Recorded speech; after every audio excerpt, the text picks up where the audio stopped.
بسم اللہ الرحمن الرحیم۔ ہاں تو جی، حضرت موسیٰ فرعون کے محل میں پرورش پانے لگے۔ ایک دفعہ جب حضرت موسیٰ 2-3 سال کے تھے،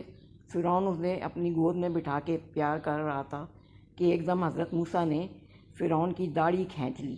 اس بات پہ فرعون غصے میں بھر گیا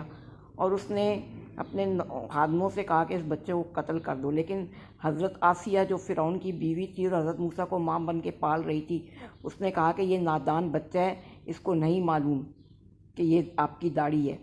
اس پہ فرعون بولا کہ ٹھیک ہے، ایک کوئلہ اور ایک ہیرا لاؤ، اگر اس نے کوئلہ اٹھا لیا تو میں مان جاؤں گا کہ یہ نادان بچہ ہے، لیکن اگر اس نے ہیرا اٹھایا میں اس کو قتل کرا دوں گا۔ تو اس طرح پلیٹ میں ایک جلتا ہوا کوئلہ اور ایک ہیرا لایا گیا، لیکن اللہ کے حکم سے حضرت موسیٰ نے جلتا ہوا کوئلہ اٹھا کے اپنی زبان پہ رکھ لیا اور اس طرح ان کی زبان جل گئی، لیکن وہ قتل ہونے سے